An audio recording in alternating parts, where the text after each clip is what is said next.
Hello students, this is Dr. Deepa Dubey, Associate Professor, Rajiv Gandhi School of Intellectual Property Law, IIT Kharagpur.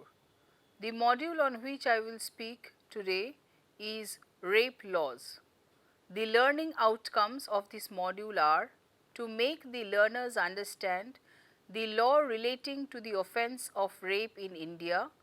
Next, to make the learners understand the developments in the law through legislative amendments and judicial pronouncements. And third, to make the students acquainted with the key issues arising in rape cases. Rape is probably one of the most discussed offences in recent times. Following the horrific incident of Nirbhaya in the capital city of Delhi in December 2012, the law of rape became the subject of discussion and deliberation at all quarters. The Justice Verma Committee was appointed shortly thereafter to look into the laws and make appropriate recommendations.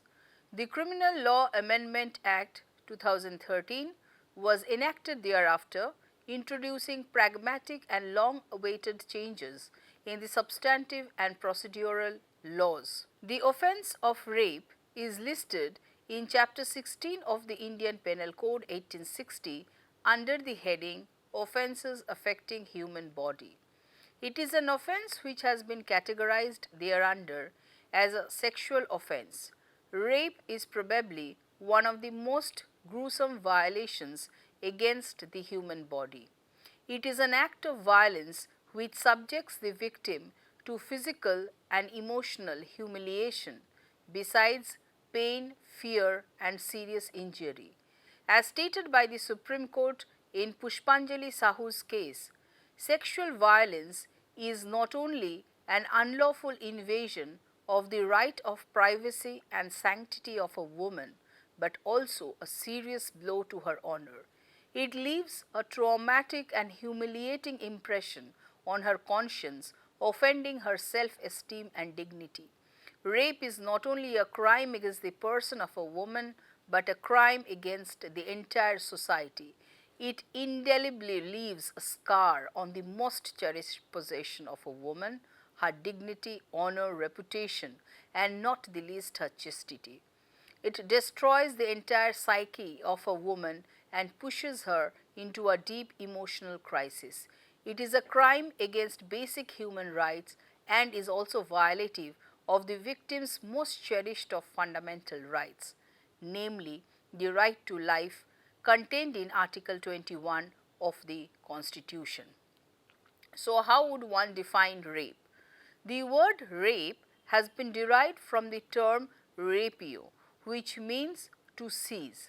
Rape is therefore forcible seizure or the ravishment of a woman without her consent by force, fear, or fraud. It involves coercive, non-consensual sexual intercourse with a woman. The offence of rape as defined in section 375 involves a coercive, non-consensual interference or manipulation with the body of a woman by a man in a set of specified circumstances. Such interference has not been limited to penovaginal intercourse, but has been widened to include insertion of any object or part of the body into the vagina, urethra, or anus of a woman, or manipulation of any part of the body of a woman to cause such penetration, or the application of the mouth to the private parts of a woman, or make her do so with him or any other person. Thus, the offence of rape is no longer limited to sexual intercourse, but includes all other forms of vaginal, anal, or oral sex which has the tendency to violate the woman. This widening has been the result of the Criminal Law Amendment Act 2013, which has been passed in the backdrop of the Nirbhaya episode. Prior to the amendment, the offence of rape included the sexual intercourse between a man and a woman. Sexual intercourse means heterosexual intercourse involving penetration of the vagina by the male penis. The offence was thus limited to the penetration of the male organ into that of the female. The Delhi High Court in 1998 had opined that the definition of rape in section 375 was entirely based on common law understanding, wherein penetration meant the act of inserting the penis into the female organs of generation, and sexual intercourse confined itself to natural intercourse. In 2004, Sakshi, a voluntary organization, urged the Supreme Court to redefine the word sexual intercourse to include all other forms of penetration such as penile vaginal, penile anal, finger vaginal, finger anal, object vaginal, etc. However, the apex court declined to alter the definition through judicial interpretation. However, post the 2013 amendment, the term sexual intercourse has been done away with, and all forms of penetration and manipulation with the body of a woman has been included within the meaning of the offence of rape. The offence is said to have been committed when it is committed under any of the specified circumstances laid down in the section. These circumstances include 1. Against her will, 2. Without her consent, 3. With her consent when her consent has been obtained by putting her or any other person in whom she is interested in fear of death or hurt. Next, with her consent when the man knows that he is not her husband and that her consent is given because she believes that he is another man to whom she is or believes herself to be lawfully married. Next, with her consent when at the time of giving such consent by reason of unsoundness of mind or intoxication or the administration by him personally or through another of any stupefying or unwholesome substance, she is unable to understand the nature and consequences of that to which she gives consent. Next, with or without consent when she is under 18 years of age. And last, when she is unable to communicate consent. The first two clauses, which deal respectively with intercourse with a woman against her will and without her consent, contemplate a conscious woman capable of exercising her will or giving or withholding her consent for the sexual act.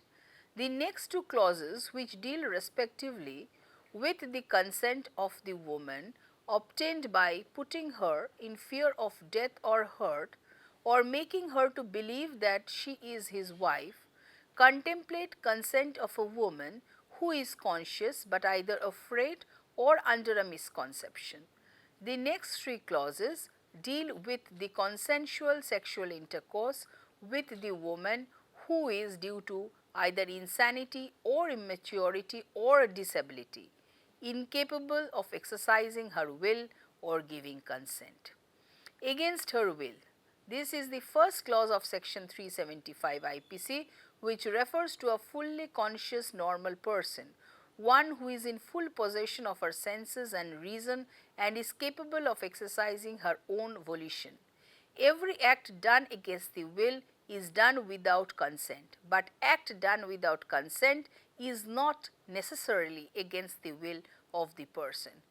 Gore says that consent and will are functions of volition, where will refers to that faculty or power of the mind by which we determine either to do or not to do something. It implies consciousness, cognition, and mental determination. Without her consent. Consent is the most essential ingredient to the offence of rape. Explanation 2 to section 375 provides the meaning of the term consent. In the context of rape, it provides that consent means an unequivocal voluntary agreement when the woman by words, gestures or any form of verbal or non-verbal communication communicates willingness to participate in the specific sexual act. The proviso further clarifies that the woman who does not physically resist to the act of penetration shall not, by reason only of that fact, be regarded as consenting to the sexual activity. Prior to the Criminal Law Amendment Act of 2013, no meaning of the term consent was provided in this section. Reference may be made here to section 90 in the code. The term had been interpreted by the courts therefore in diversified manner. Way back in 1958, the Punjab High Court had clearly stated that a woman is said to consent only when she freely agrees to submit herself while in free and unconstrained possession of her physical and moral power to act in a manner she wanted. Consent implies the exercise of a free and untrammeled right to forbid or withhold what is being consented to. It is a voluntary and conscious acceptance of what is proposed to be done by another and concurred in by the former. That was the case of Rao Harnarayan versus State, 1958. Consent therefore means active consent in the mind of the person to permit the doing of the act and the knowledge of what is to be done. It involves voluntary participation. In this regard, Section 114A of the Indian Evidence Act, introduced in 1983, provides a presumption as to absence of consent in certain prosecutions for rape. According to this section, where sexual intercourse by the accused is proved and the question is whether it was without the consent of the woman, and she states in her evidence before the court that she had not given consent, the court has to presume that consent was not given by her. Consent under fear of death or hurt. Consent obtained under fear of death or hurt is no consent for the purposes of section 375 IPC. It has been extended wherein under fear of death or hurt to any person other than the victim also constitutes the offence of rape. One aspect which may however be looked into is that the word hurt has been used here instead of the word injury. The latter is a wide term including harm illegally caused to body, mind, reputation or property. Hurt is considerably narrower, indicating harm illegally caused to body only, that is in a physical sense. The next clause speaks about consent under misconception of fact, means a mistaken belief or false belief. Consent given by a woman to a man under a mistaken belief that he was her husband is no consent at all if the man knew that he was not her husband. In the present world, cases of date rapes or acquaintance rapes are quite common. In cases where a man impersonates another and has sexual intercourse with an unmarried woman, the latter would not be allowed to allege that the man she had intercourse with was not her partner or one with whom she was dating with. A question which arises in this context is whether an intercourse on promise of marriage could vitiate consent as enumerated in section 90 of the Indian Penal Code and thereby amount to the offence of rape. The Calcutta High Court had opined that if a full-grown girl consents to the act of sexual intercourse on a promise of marriage and continues to indulge in such activity until she becomes pregnant, it is an act of promiscuity on the part and not an act induced by misconception of fact in Jayanti Rani Panda versus State of West Bengal, 1984. However, in later day cases, the courts have opined that consent for sexual intercourse obtained by a false promise to marry is not a true consent. A deliberate representation by the accused with a view to eliciting the assent of the victim without having any intention or inclination to marry her vitiates the consent. But where the accused's promise is not false and has not been made with the sole intention to seduce the prosecutrix to indulge in such acts, then the act would not amount to the offence of rape. An accused can be convicted for rape only if the court reaches a conclusion that the intention of the accused was malafide and that he had clandestine motives. There are several cases in which the same has been held. Coming to the next, consent under insanity or intoxication, where the mental faculties of the woman are clouded and she has lost her ability to judge the acts and consequences arising therefrom due to drugs or other substance, the accused would be guilty for an offence under this clause. Consent by a minor. Clause 6th of section 375 IPC lay down that where the victim is a girl aged below 18 years, previously 16 years, her consent becomes immaterial to the offence of rape. In other words, she may consent to the act of intercourse, but the very fact that she is below the stipulated age, the law regards her of being incapable of discriminating between right and wrong, and the accused would be guilty of the offence. Lastly, inability to communicate consent. This provision has been included by the latest amendment to take account of all such cases where a woman, because of physical or mental conditionalities, may be unable to communicate consent. Thus, where an accused has intercourse with an unconscious girl, the act would constitute rape since her unconsciousness prevented her from communicating her consent or otherwise to the act in question. Similarly, in T. Kanolkar v. State of Goa, the Honorable High Court had held that a mentally challenged girl can never give her valid consent since she cannot understand the nature and consequences of the act to which she consents. Exceptions. There are two exceptions to the definition.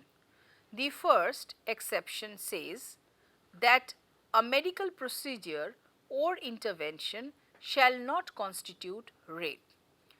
Next, marital rape exemption, that is the second exception to section 375, which states that non-consensual sexual intercourse by a man with his own wife, the wife not being under 15 years of age, is not rape. It thus keeps outside the ambit of rape a coercive and non-consensual sexual intercourse by a husband with his wife above 15 years of age, and thereby allows a husband to exercise with impunity his marital right of non-consensual or undesired intercourse with his wife. The legal justification is based on a declaration by Sir Matthew Hale made some more than 300 years ago that the husband cannot be guilty of rape committed by himself upon his lawful wife, for by their mutual matrimonial consent and contract, the wife has given up herself in this kind unto her husband, which she cannot retract.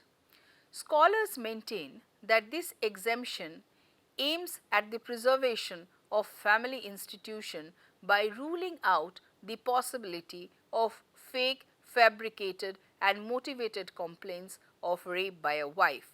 However, in present times, it is more representative of patriarchy and patriarchal values rather than protection of the family.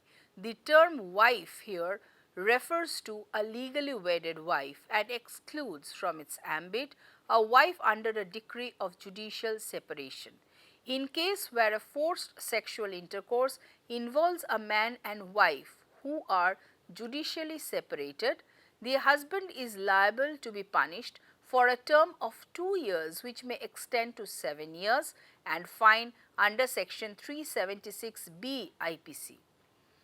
Key issues in rape cases. The offence of rape is cognizable, non-bailable and triable by the Court of Sessions as laid down by the Code of Criminal Procedure 1973.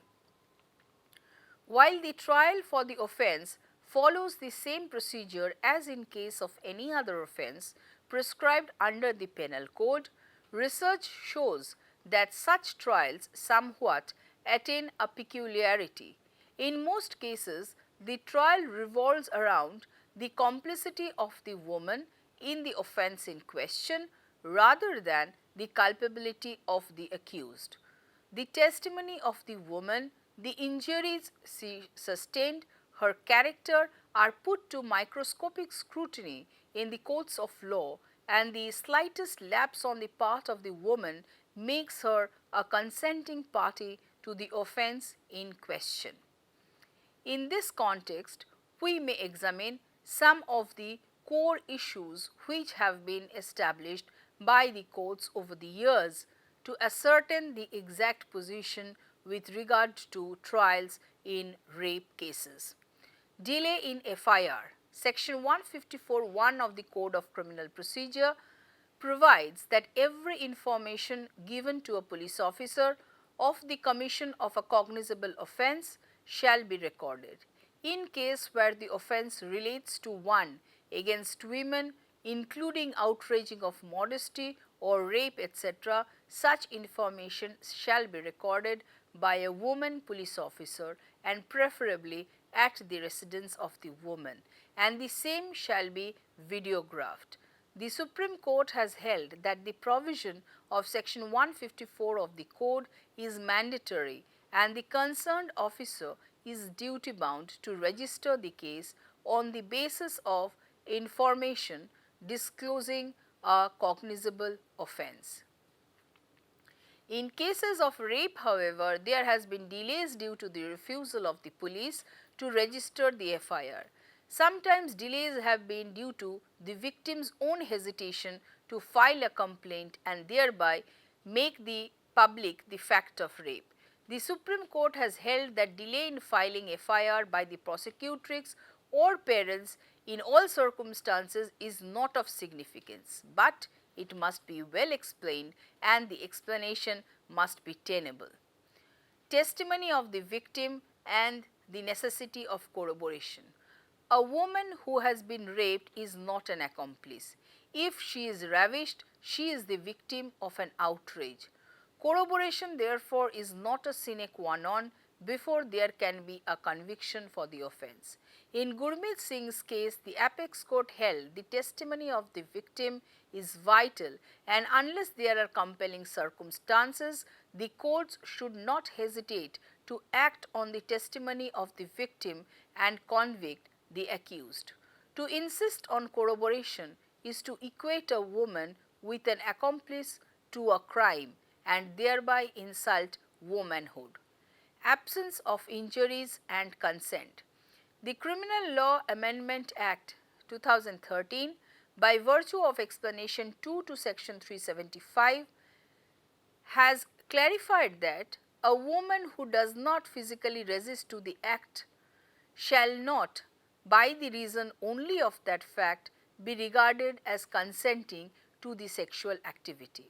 However, in several cases in the past, it had been seen that absence of injuries had been interpreted as consent, but the apex court has held that the absence of the injury may or may not indicate absence of physical violence, and absence of physical violence by itself does not mean that sexual intercourse has not been committed forcibly.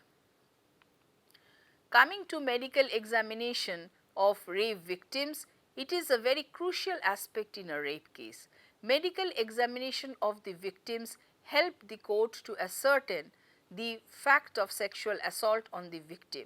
It establishes whether there are lacerations, bruises, injuries on the private parts of the woman and accused, as well as whether there is presence of semen in the private parts indicative of a sexual activity. Section 164A of the Code of Criminal Procedure provides for a medical examination of the victim of rape within 24 hours of the incident. Such examination must note the particulars of the woman along with the marks of injury on the person of the woman, her mental condition and other relevant material in reasonable details. The section also provides for DNA examination of the victim. In a recent judgment of the Supreme Court in 2013, the court verified that the two-finger test violates the right of rape survivors to privacy, physical and mental integrity and dignity. Thus, this test, even if the report is affirmative, cannot ipso facto give rise to presumption of consent. Medical procedures should not be carried out in a manner that constitutes cruel, inhuman or degrading treatment. Proper measures should be taken to ensure their safety, and there should not be any arbitrariness or unlawful interference with the privacy of a woman. In many cases, rape trials turn out to be a game of chastity, fidelity and gender stereotypes. Emphasis is placed on the womanly behavior of a woman, her unfaithfulness towards her husband, her loss of virginity, etc., to determine the issue of rape. Previously, Section 155(4) of the Indian Evidence Act sanctioned the admission of character evidence in rape prosecutions. The same, however, stands deleted in present times. Section 146, dealing with questions lawful in cross-examination, mentions that in a prosecution for rape, where the question of consent is an issue, it shall not be permissible to adduce evidence or to put questions as to the general immoral character or previous sexual experience of the victim. The Supreme Court has criticized the approach of stigmatizing the victim and engaging in her character assassination, saying even a woman of easy virtue is entitled to privacy and no one can invade her privacy as and when he likes. In camera proceedings and anonymity of victims, Section 327(2) Code of Criminal Procedure provides that trials of rape must be held in camera. Furthermore, when trials are held in camera, it would not be lawful for any person to print or publish any matter in relation to the proceedings of the case except with the previous permission of the court as envisaged in Section 327 subsection 3 of the code. This provision would further save the victim from unnecessary embarrassments. Punishments for the offence. Section 376(1) lays down the punishment for the offence of rape. It prescribes rigorous imprisonment for a period of 7 years, which may extend to imprisonment for life as well as fine in case an accused is convicted of an offence of rape. Subsection 2 of Section 376 thereafter enumerates certain aggravated forms of the offence which attracts higher penalty under the law. These aggravated circumstances include the following: a rape committed by a police officer in custody, rape by a public servant in his custody, rape committed by a member of the armed forces, a rape committed on the inmates of any jail, remand home, etc., rape of a woman in a hospital by the management or staff of the hospital. Next, a rape of a woman by a person in position of trust or authority towards such woman, including the relative, guardian or teacher. Rape of a woman committed during communal or sectarian violence. Rape of a pregnant woman. Rape of a woman under 16 years of age.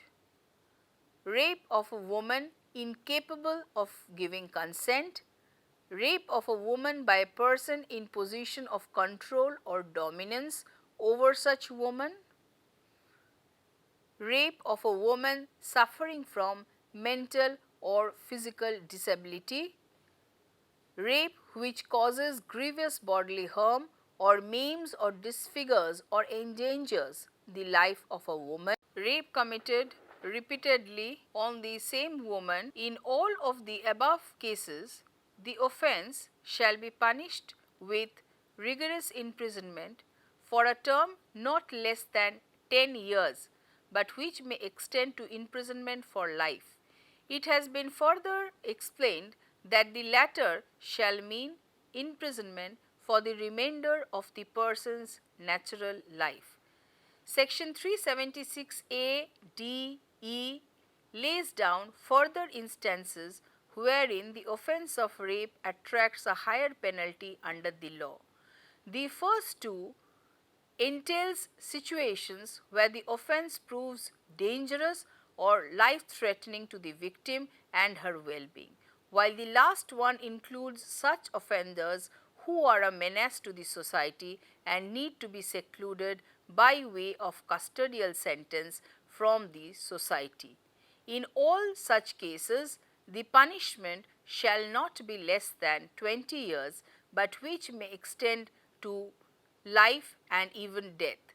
Lastly, with regard to punishment, the Criminal Law Amendment Act 2013 has deleted the provisos to section 376(1) and 376(2) which permitted the courts to reduce the sentence for adequate and special reasons to be mentioned in the judgment. This is because a glance through the judicial decisions reveal a lenient attitude of the judiciary towards the offenders. In most situations, the reduction of sentence was not based on sound principles, neither it commensurated the harm perpetrated, nor it took into account the plight of the victim. Banerjee J. in Jai Kumar vs. State of Madhya Pradesh acknowledged that while it is true that a sentence disproportionately severe ought not to be passed, but that does not mean even clothe the law codes with an option to award a sentence which would be manifestly inadequate, having due regard to the nature of the offence, since an inadequate sentence would fail to produce a deterrent effect on the society at large. Punishments are awarded not because of the fact that it has to be an eye for an eye or a tooth for tooth, rather having its due impact on the society. While undue harshness is not required, inadequate punishments may lead to sufferance of the community at large. Thank you.